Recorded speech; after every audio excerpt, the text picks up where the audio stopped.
Ungwame bundu ya Kongo. Ungwame bundu ya Kongo. Ungwame bundu ya Kongo. Ungwame bundu ya Kongo.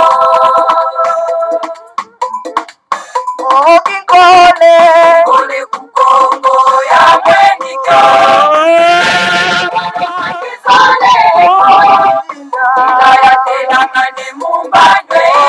Mukuluza kanda ya Kongo. Mukuluza kanda ya Kongo.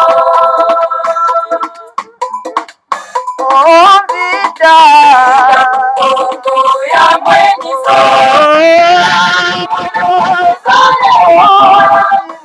Ilaya tela mane mumbandwe. Mwana vita kukongo. Mwana vita kukongo. Kongo ya mweniso. Ilaya tela mane mumbandwe. Kanda ya Kongo. Kanda ya Kongo.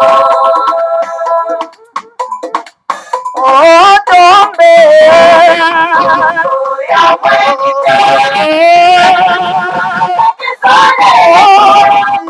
Ilaya tela mane mumbandwe.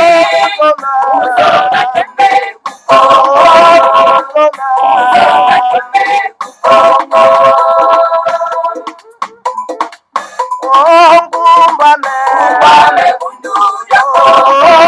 Ungwame bundu ya Kongo. Ungwame bundu ya Kongo. Ungwame bundu ya Kongo. Ungwame bundu ya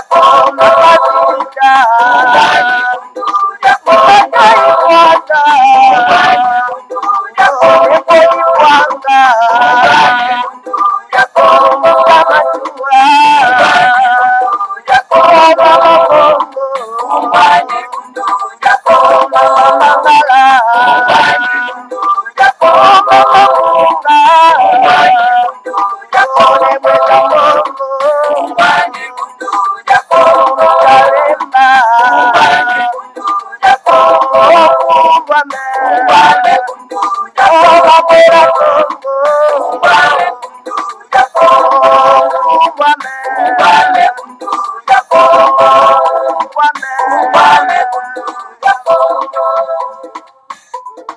Matodo mingi bama batata bandeko balandi ya Congo bololo tarabiso wana toyeli susu na mokolo mwa lelo ezali solo pena mokolo mwa lumingo mokolo mwa zomi ya sanza ya misato mobu ya koto mibale na zomi na libwa tokomi bongo na ngonga ya zomi na sambo na miniti libwa engi koloba te ngonga ya mitano na miniti libwa ya sima ya nzanga. Bama batata bandeko ezali wa bino mbuta bopele bobala elingi koloba malamu koloba biso wana toke komata ngomba kaila po ete tokoka kosopela bino lisusu mbaye oto memeli bino atuka na pokwa na lelo yango wana bama batata bandeko bana lisanga timati topesaka elaka ete tokozala yo mokolo mwa yenga te me kasi tango kaka mwa tamuke pesi alors tala biso wana atuka toye lisusu po ete tokoka kokutana atuka yango wana bama batata bandeko lobi lisusu tokokutana lisusu bama batata bandeko epo api tokoyamba mbuta ngimbi amikana kopesa biso atuka ba detail ya situation oyo ezali koleka na kati na mboka bama batata bandeko. Alors voilà bama batata bandeko bana lisanga atimanti lelo toye kaka mwa mokuse po ete tokoka kosolola ya liboso sangoni tokopesa bino tout simplement ezali boye ya moto tobengi solo pena failo na mboka ya Kilima Mpoto pona koya ko rendre compte non pas na ba mettre na ye bama batata bandeko bana lisanga atimati ye wana bayambaki na bandeko na biso bomona ke bino nyonso na bilili bama batata bandeko bana lisanga atimati. Alors na kolanda ka presse de conférence non pas il y a ndeko na biso oyo failo kasi le mot oyo bandeko na biso baza kozela oyo itali soulèvement populaire toyoki ata mbala moko te ebimi solo pena na kati na monoko na ye pamba te parce que maître na ye bapesi nano ye en tout cas autorisation ya koutiliser mo wana te tobengi soulèvement populaire pendant que baimboka bazali koloba likambo etali soulèvement populaire mpona kobengana bapaya bakende. Alors donc voilà ndeko azalo be solo pena en tout cas kopatine kopitine ko hein tourner en rond bama batata bandeko bana lisanga timati tala situation toza nango yango toza koloba ete toza na kati ya mboka toza na classe politique sans esprit patriotique, c'est-à-dire moto azali na esprit patriotique donc abundelaka mabele na ye bama batata bandeko bana lisanga timati soki boza na classe politique sans esprit patriotique alors voilà akomona donc occupation eza nango normal bapaya baye baye kooccupe bango eza nango normal. Et voilà, donc voilà, qui disent carrément que non, écoutez, monsieur Foll, alors carrément que non, mais écoutez, Mbokawana, Moutaza ko diriger ça toujours Hippolyte Karambe, ou Yaza ko benga Joseph Kabila. Voilà un homme sans esprit patriotique, aïba ko frapper très fort. Mais ce qui est exactement dengaza ko lobaki, Mboka ezali toujours ko konzamana Hippolyte Karambe alias Joseph Kabila. Alors, qu'est-ce qu'il attend? Nangambo na ye pona ko soulever peuple pour être bako solo pena ko benga na motona parce que mandat na Cécile. C'est ça la question que nous devons nous poser par mabata. Tala ko kenda tit kaka ko se proclamer leader pendant ko zana nguya wanate. Pendant ko zana yo peureux. Alors se proclamer leader alors ozana capacité wanate ba mabata tabande. Oyebi très bien que motwana wa bengi politique kanambe mandat ezali sous-souté élection pe oyo bokendaki. Alors donc voilà Tolobake Azaï Susuna Bokonzite, mais qu'est-ce que vous attendez? Il y a qu'au soulever peuple pour Bobenganaï. Eh ben voilà, ce sont des questions que nous devons vraiment poser pour nous vraiment que non, cette classe politique est médiocre. Cette classe politique est un esprit patriotique. Alors besoin comment on a enchaînement. Ya makambo yango bama batata bande. Alors na kati ya Congo bololo toza koya kopesa bino cet esprit patriotique bama batata bande. Pona ete bande kotoko ko s'encaparer na mabele na biso oyo bapaya ba ye solo pena en tout cas ko brader yango ko bebisa yango aux yeux et aussi à tout le monde. Voilà, musala toko sala yango ko mobiliser bande ko na biso pour ete ba prendre conscience il y a danger oyo za ko gete biso. Soki tozangi mabele lelo lobby bako boka biso libanda na océan alors tokozala donc proie ya ba requin bama batata bande ko bana lisanga timati. Alors bama batata bande ko bana lisanga timati lelo na yena na lobela bino moi mo pousse penda en tout cas na likambo etali moto babengi le général Numbi. Et sengeli to lukana otoye banano identité à moto yo nationalité na ye penza ba ma batata bandeko soki vraiment azali mona ya mboka ya tribu moko na kati na République démocratique du Congo ma batata bana. C'est sengeli to ko ba ete la République démocratique du Congo est composée il y a multitude de tribus, c'est-à-dire des nations naturelles, c'est-à-dire des foyers nationaux ba ma batata bandeko. Alors et sengeli to ko yeba moto ba bengi général Numbi soki réellement aza ko faire partie ya eteni ya libota moko ya biso na kati ya République démocratique du Congo. Alors voilà pourquoi na tuninde mwana mama tata bandeko na kotangela bino makomi oyo monsieur général Numbi a tweeté. Alors bibwe monsieur Numbi alias John na koma bapaya et d'ailleurs biso tozaki ya kokonzama na banglete. Na éviter pourquoi que kozwa kombo ya John, ce qui fait que c'est un étranger. Bama tata bande ko bana lisanga timati. Bon, ba français, ba binga mangana komba ba John ite.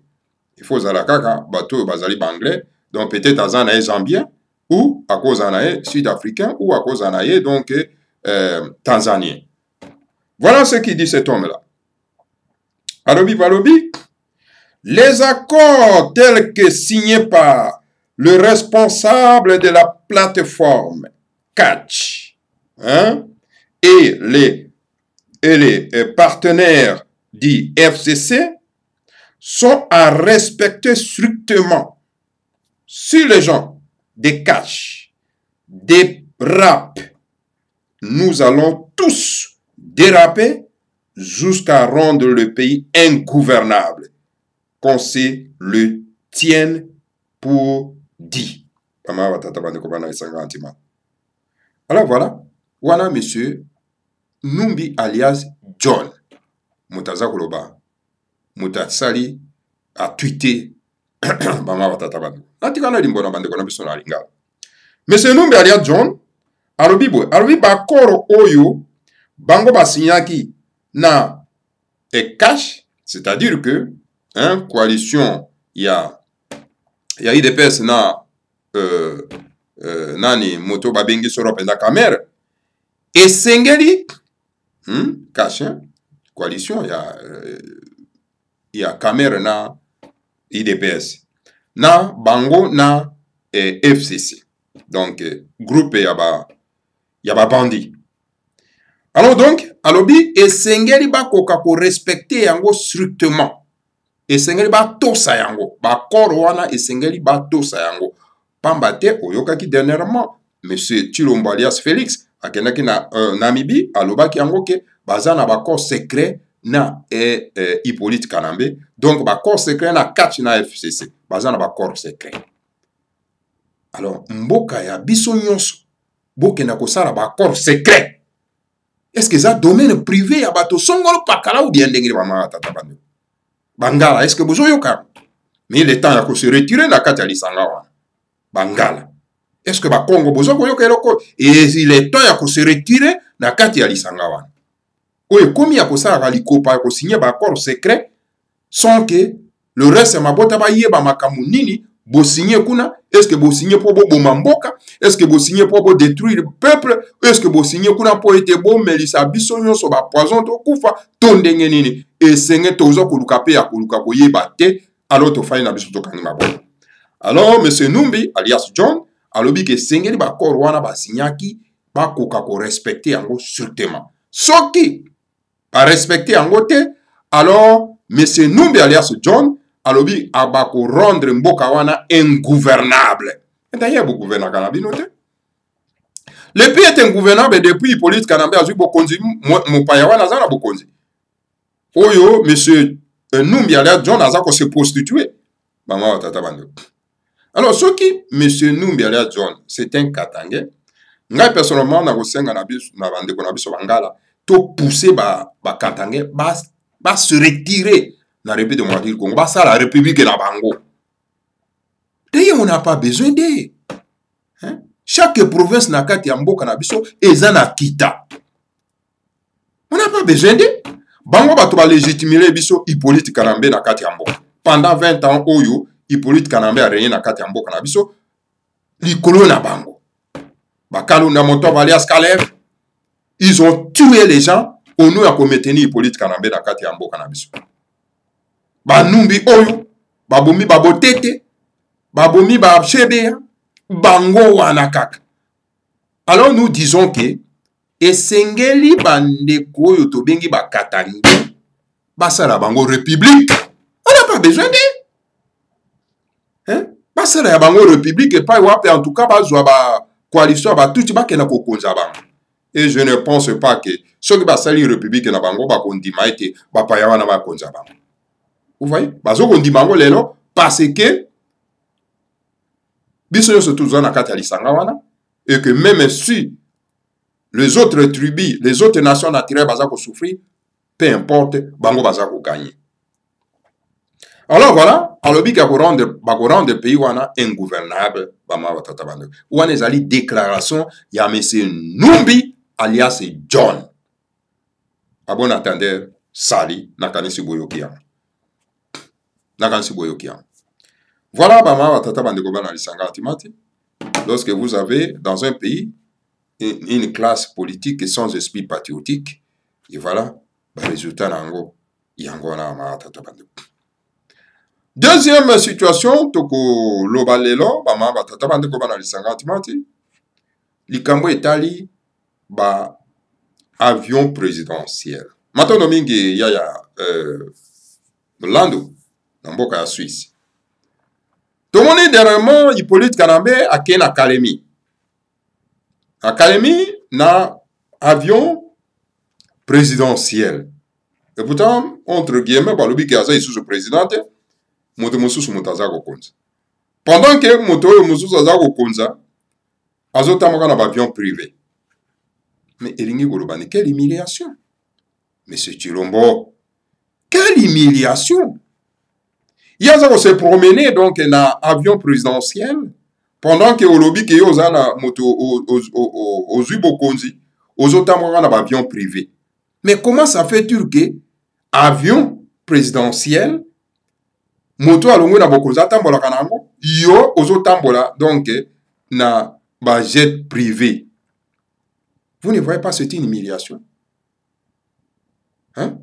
Mais quand on a une certaine personnalité, bino pe bande kuna biso IDPS boye ibe bika koyemba jalelo e ba signe ya boye bozo mona ngo visible alors moyen boloba te parce que boizana bino na esprit patriotique te vous n'êtes que des fanatiques aveugles bama batata bande ko ezali mawa mingi na modèle oyo mais bama batata bande ko balobi na biso ke le grand maître Fomanda Semi a toujours écrit lisanga oyo eza ko procurer bino bonheur te ezo procurer bino kaka pasi esengeli bato bafandi ba raisonner te lisanga oyo koki na biso to kwa kovanda yango te esengeli bana na bana babenda na ndako na bango.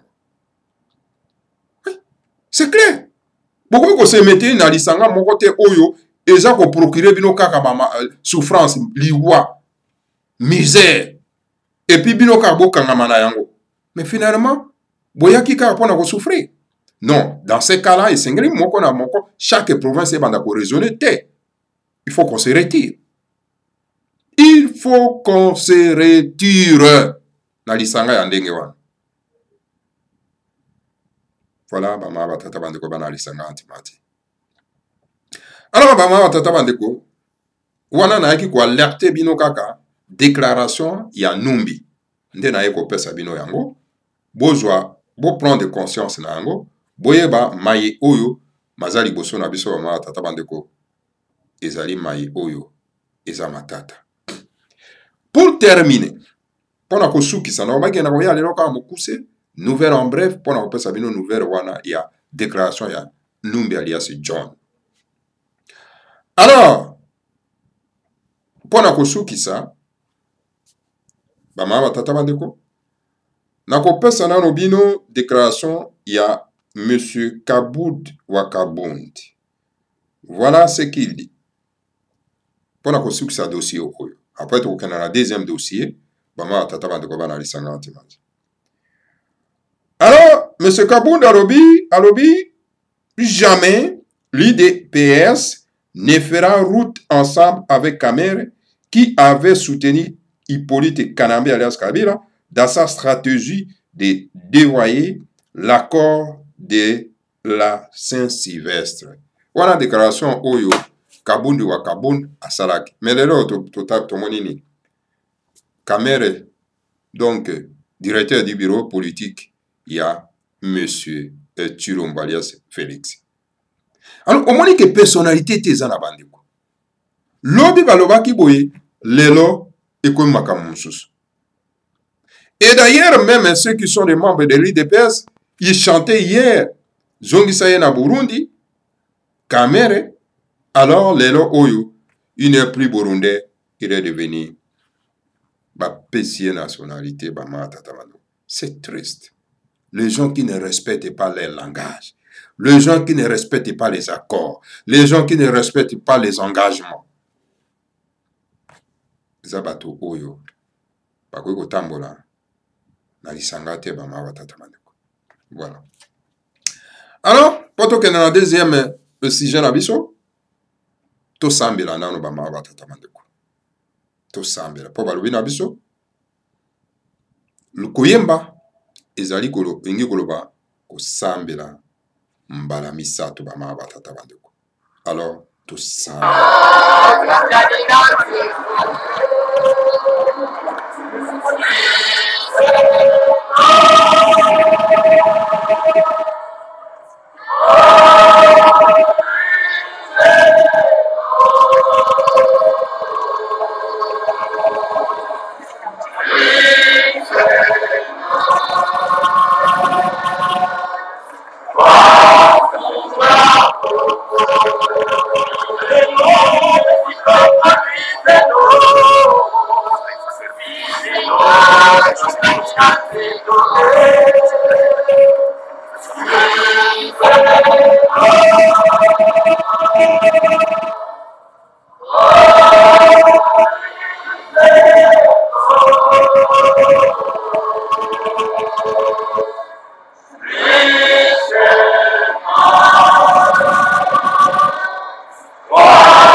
matondo mingi bama batata bandeko na balanga nzembo matondo mingi na bino banso bama batata bandeko en tout cas biso wana tozongi lisusu na kati na studio bama batata bandeko lelo na ete na biso asuka toningi toloba ete idéologie ya le grand maître Fumanda Nsemi est en péril, c'est-à-dire Bundu dia Mayala est en péril et sengeli tous les panafricains, tous les panafricanistes et kokito kokako telemela likambo oyo pona ete to sauver l'idéologie à le grand maître Fumanda Nsemi, le parti Bundu dia Mayala qui est en péril. Bana batata bandeko bana lisanga antimantique na ba parti politique nyonso tu ya mokili ezalaka na statut na yango na règlement d'ordre intérieur na yango. Et que na ba parti politique nyonso tu ya mokili ezalaka na ba organigramme na yango bama batata bandeko. Alors règlement d'ordre intérieur ezali mobekoli konzi oyo ekosala eke soki dérapage ezali mobekoli konzi wana yango nde eko pesa punition ba sanction na bato oyo basali dérapage na kati ya bingomba mama tata bandeko. Alors na kati ya parti politique nyonso tu ezalaka na mokonzi oyo alandi ezali secrétaire général okuti donc le bureau politique etc. mama tata bandeko. Donc le secrétaire général est numéro 2 du parti politique. Ce qui est président de la République, président, il y a parti azalité, c'est le secrétaire général qui assume l'intérim, il y a un parti Bama Batata Bandeko. Partout au monde, yango Bama Batata Bandeko banalisa mathématique. Et la parti Bundu dia Mayala, c'est la même chose Bama Batata Bandeko. Alors donc, un chef il y a bureau politique, à coquille jamais qu'on révoquer le secrétaire général à parti politique. Ça n'existait pas. Et là, quand Tolingi to penge à Wazalini Bama Tata Bandeko. Et c'est un bandeko na biso, il y a Congo central. Bakwa koye bango très bien que les partis Bundu dia Mayala, ce n'est pas le domaine privé, il y a le Congo central. Il y a Congo. Et comment mi wanate que Bundu dia Mayala, kenda na statut ya Bundu dia Mayala, ce n'est pas écrit que donc Bundu dia Mayala ezali domaine ya Congo central, ezali domaine ya Congo. Babi bien. Parti panafricaniste d'avant-garde. Quand on dit parti panafricaniste, c'est-à-dire tous les Africains bazarakati. Il suffit tout simplement que l'Africain va comprendre l'idéologie ya Bundu dia Mayala et va s'accaparer na yango pona kokotsa na bituka na bango. Donc on a parti socialiste ndenge zali na kati ya mokili Maputo, okuta parti socialiste allemand, les partis socialistes français, les partis socialistes belges, les partis socialistes flamands, les partis socialistes plutôt portugais, les partis socialistes italiens, les partis socialistes espagnol, bongo na bongo. Pourquoi na bango bakutanaka, parti socialiste wana wezana kati no bakutanaka pona koévaluer le lenge na bango baza kotambusa ba parti. Et voilà, c'est comme ça que le parti Bundu dia Mayala ezali parti panafricaniste d'avant-garde. Donc ezali domaine privé ya mwa bato songolo moko boete ya libota moko songolo boete. Oui, effectivement, le grand maître Fumanda Nsemi, lui, le créateur, il y a parti politique. Voilà. Et que lui, le grand maître Fumanda Nsemi, a outi na libota, il y a Bakongo. Alors, a créé loko, où ezali continental. Et c'est ngali mwana nyonso tout, il y a race bantou, ezali mwana nyonso tout, il y a kati Afrique, il y a kati ya Kachopa, à sa campare na yango, pona kotambusa, sorope na en tout cas, Lingombo na kati ya etuka na yeba ma batata bana. Alors tokoyi kotika yango ezala brûler na ba petits individus boete na bato moko boye assoiffé ya bokonzi, assoiffé ya mbongo bakwa kobebisa yango biso tovandi tozotala bango batata bandeko banalisanga atimati bato moko baya babebisa idéologie ya bundu dia mayala tofanda tokanga maboko totala. Non, ça n'existe pas. Bama batata bandeko sika les grands maîtres fondation bazali ako regretter nango bama batata bandeko banalisanga atimati. Alors, esengeli tosala effort mpona komettre fin na tous ces désordres oyo elingi kokota na kati bama batata bandeko. Donc, bundu dia mayala eza na idéologie na yango. Idéologie ya koyeba kobundela mabele. Na kati ya bundu dia mayala oyo ezali air politique, okuti bundu dia Congo oyo ezali kinabi oyo ezali air spirituel. Parce que na bokoko na biso le deux organisations etambolaka esika moko. Kuna na kote ya kinabi bango bazako sambela pona ete ba dirigeant politique bayeba kotambusa mboka malamu. Bazako pesa bango nguya. Bama tata bandeko bana isamatu. Et c'est pour cette raison bama tata bandeko nyonso tout oyo azali na kinabi c'est-à-dire na bundu dia Congo azali automatiquement na bundu dia mayala. Oyo azali na bundu dia mayala azali automatiquement na bundu dia Congo. Parce que ezali idéologie za ko prôner donc les valeurs de nos ancêtres. Ezali organisation oyo ko tambusa mana ba christianiser te. Ezali organisation oyo ezali te ke to kufanda kana to belela ka komba ba Yesu te. Pour ce nom là to belela ango a mettre reprise de des années, des siècles et beauté la biso eloko moko te bana tata bana.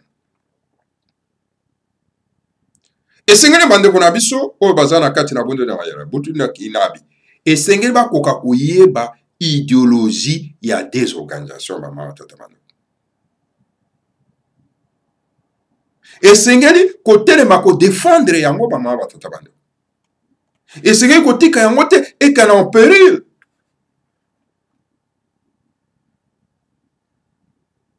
Bama tata bandeko bana isangatu. Esengeli moto nyonso to akoya kokota na kati ya bundu ya mayala. Esengeli atambola selon l'idéologie ya bundu ya mayala. Moto nyonso to akoya kokota na kati ya bundu ya Congo. Esengeli atambola selon l'idéologie ya bundu ya Congo. Alors, eza na statut. Avant ya kokota na bundu ya mayala, esengeli osala nano 6 mois na kati. Mais ceux qui va nommer par accident. 6 mois, pourquoi? Parce qu'on apprend de l'idéologie. Ceux qui va nommer par accident. Alors, Zala a une certaine fierté à quoi apprendre. Hein? Na kati wana, pourquoi koyeba idéologie malamu ya parti. Mais tout ça, comment on a vraiment tata bandeko bana lisanga atimati. Bato baza koya na kati na parti. Hein? Baza ko apprendre idéologie te. Baza ko linga kotia idéologie oyo bauti na yango epa mosusu na kati ya parti. Donc obebisa la direction ya parti. Parce que chaque parti ezaka na idéologie na yango bama tata bana. Alors donc, tant que yo côté sengeli apprendre l'idéologie. Et le grand maître a écrit beaucoup de bouquins sur Bundu Diamaya. Et ça tombe sur qui 12 comme ça, on m'a tatabando. Il y a Bundu Diamaya quoi apprendre l'idéologie à Bundu Diamaya. Bundu Diamaya, ils ont eu des pécités. Aujourd'hui, l'idéologie et des pécités, c'est du désordre. Bundu Diamaya Congo, ils ont eu christianisme. Aujourd'hui, l'idéologie à christianisme, non. C'est l'incompatibilité. Ceux qui sont intéressés dans Bundu Diamaya, dans Bundu Diamaya Congo, c'est parce que, à cause de l'idéologie Zarakati. Ezalite ko kimi ngambo oya ko isusu kokota isusu na isiko kaka ezaka lolenge moko no ezalo kola ngando akimi mbula ake kokota yene ba. Bama tata bande wana isangati. et que moto ya koki ko conduire ko tambwisa bundu dia mayala esengeli akoka ko apprendre bukongo, c'est-à-dire que bonzambe oyo ya bakoko na biso. Ce qu'on apprendre nano te, c'est pas la peine parce que oza na yo donc inchristianisé okoki na yo kokota na kati ya lingomba oyo te parce que okobebisa. Okobebisa. Okoya ko semer désordre.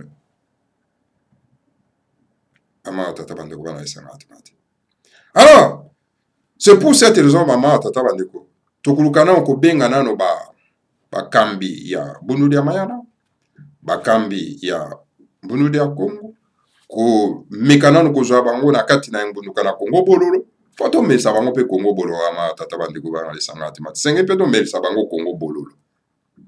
Baki mate Congo bololo, hein, ba ya awa bakwa kozwa solo penda oya bango gobele ya Congo bololo, poto yeba ndenge nini bama tata bandeko makambo mazali kotambola.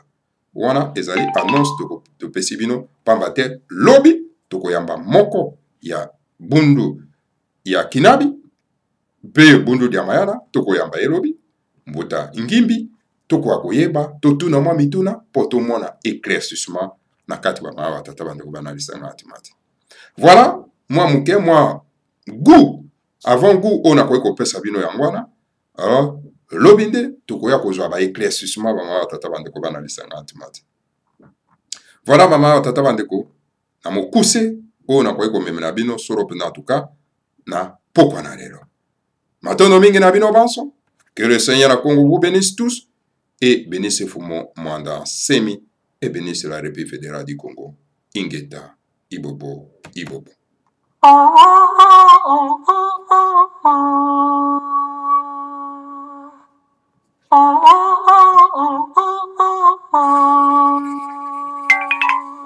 Okindoki kasolanya mwananga nikoluosi nikatina kumakali moswani na moflepewo kamusola nzonzi mufopela mapasizi molanga kamu ngoloka sopi otufutini futu wa busengi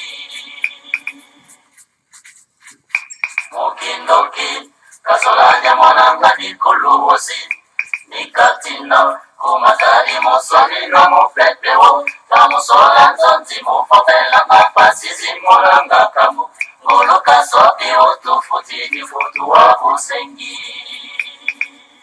Omeso zundu Tokoko sobanga koka ntitima Sobanga kwani Muyimbo mutu kangari longo Mwana wa fyoti Walembana wodya kambangete Bodya gitu ulwe Wakimono kaka Yimbo kibota ho Fondalo ngiga malendeleko Silo zikwa bamoyo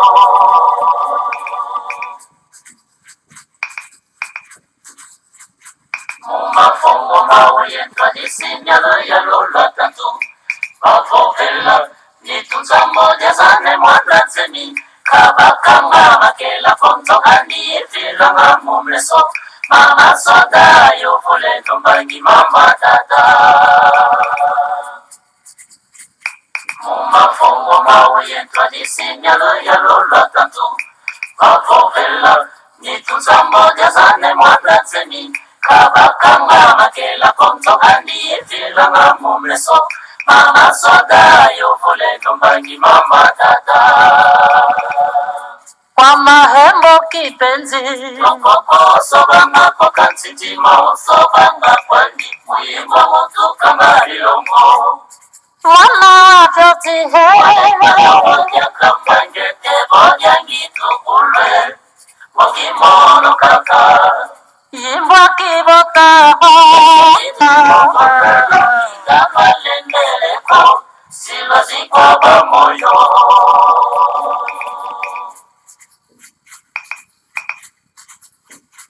Udu jambomo Tikalanga yeke zandi wa watama Kasadila Mosimu mikendi vyane mwana zemi Mureka kaka mbele ya imba Efo suba kibota Wafwili mfutu vyasi vitatu kwa luyalu. Kudu jambomo tikalanga yeke tandi wa wantama. Kasajila mosimu mikengi vyane mwana teni. Mureka kaka mbele ya ima efo subaki bota. Wafwili mfutu vyasi vitatu kwa luyalu.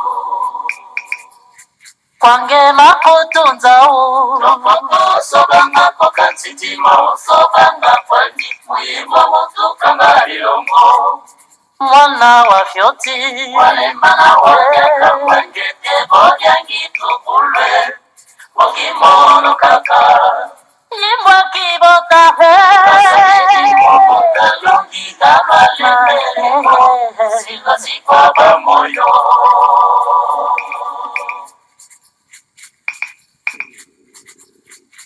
Mongo zame sansa koti sabana sikulu biambote Kuamelika France yesu da pelika monongo kangamu Obana nongi sanu fonu la muja oye muluka sobi Sapo mono la melo na tatu kanteke mupau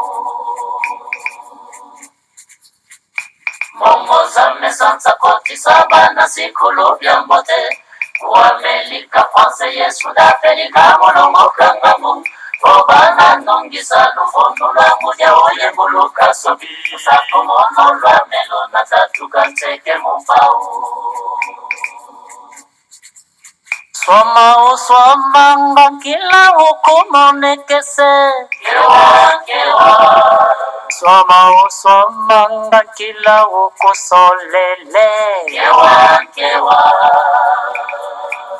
Wamesoma zunduhe Sitima usobanga manaye Wamutu kangari longo Omwana vyotie Wala wanyaka mangete Bonyakebo Ogimono kaka Yimwa kiboka Longi kamalende Waya kalekoko Mukongo diampa Silo sikwaba moyo Mame Silo sikwaba moyo Soba fese Silo sikwaba moyo